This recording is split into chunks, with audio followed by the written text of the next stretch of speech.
अंगं हरेः पुलकभूषणमाश्रयन्ति भृङ्गाङ्गनेव मुकुलाभरणं तमालम् अङ्गीकृताखिलविभूतिरपाङ्गलीला माङ्गल्यदास्तु मम मङ्गलदेवतायाः। मुग्धा मुहुर्विदधति वदने मुरारेः प्रेमत्रपा प्रणिहितानि गतागतानि मालादृशोर्मधुकरीव मघोत्पलेया सौमेष्यं दिशतु सागरसम्भवायाः।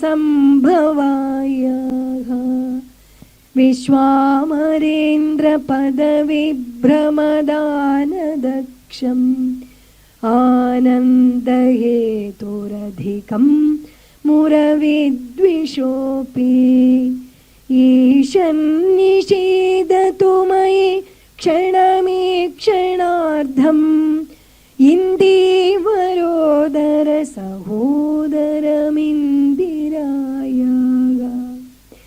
आमीलिताक्षमधिगम्य मुदा मुकुन्दम् आनन्दकन्दमनिमेषम् अनङ्कतन्त्रम् आकेकरस्थितकनीनिक पक्ष्मनेत्रम् भूत्यै भवेन्मम भुजङ्गशयाङ्कनायाः।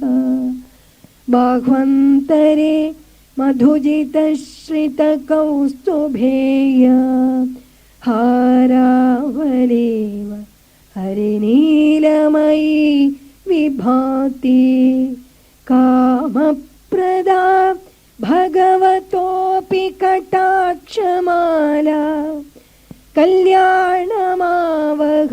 मे कमलालयायाः। कालाम्बुदालिललितोरसि कैटभारेः धाराधरे स्फुरति या तटिदङ्गनेव मातुः समस्तजगतां महनीयमूर्तिः भद्राणि मे दिशतु भार्गवनन्दनायाः। प्राप्तं पदं प्रथमतः खलु यत्प्रभावात् माङ्गल्यभाजि मधुमाथिनि मन्मथेन मय्यापतित्तदिह मन्धरमीक्षणार्धम् मन्दालसं च मकरालयकन्यकायाः। दद्यादयानुपवनो द्रविणाम्बुधाराम् अस्मिन् किञ्चन विहङ्गशिशौ विषण्णो दुष्कर्म घर्ममपनीय चिराय दूरम् नारायण प्रणयिनी नयनाम्बु माघः। इष्टाविशिष्टमतयोऽपि यया दयार्द्रदृष्ट्या त्रिविष्टपपदं सुलभं लभन्ते।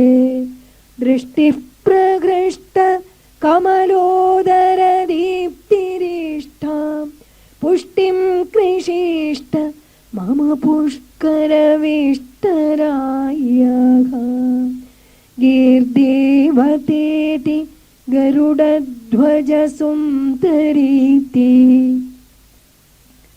शाकम्भरेति शशिशेखरवल्लभेति सृष्टिस्थितिप्रलयकेलिषु संस्थितायै तस्यै नमस्त्रिभुवनैकगुरोस्तरुण्यै। श्रुत्यै नमोऽस्तु शुभकर्मफलप्रदायै प्रसूत्यै रत्यै नमोऽस्तु रमणीयगुणार्णवायै शक्त्यै नमोऽस्तु शतपत्रनिकेतनायै पुष्ट्यै नमोऽस्तु पुरुषोत्तमवल्लभायै नमोऽस्तु नालीकनिभाननायै नमोऽस्तु दुग्धोदधिजन्मभूम्यै नमोऽस्तु सोमामृतसोदरायै नमोऽस्तु नारायणवल्लभायै संवत्कराणि सकलेन्द्रियनन्दनानि साम्राज्यदानविभवानि सरोरुहाक्षी त्वद्वन्दनानि दुरिताघरणोद्यतानि मामेव मातरनिशं कलयन्तु मान्ये यत्कटाक्षसमुपासना विधिः सेवकस्य सकलार्थसम्पदः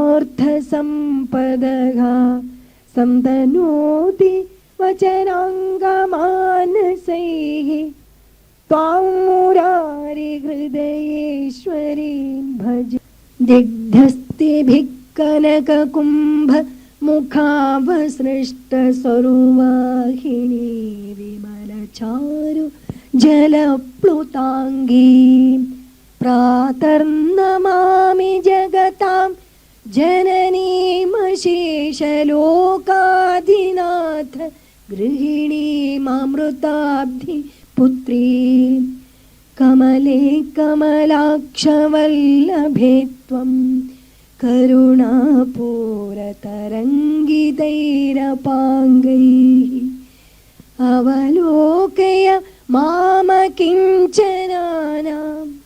प्रथमं पात्रमकृत्रिमं दयायाः स्तुवन्ति ये स्तुतिभिरमूभिरन्वहं त्रयीमये त्रिभुवनमातरं रमां गुणाधिका गुरुतरभाग्यभाजिनो भवन्ति ते भुवि बुधभाविताशयाः भवन्ति ते भुवि बुधभाविताशयाः।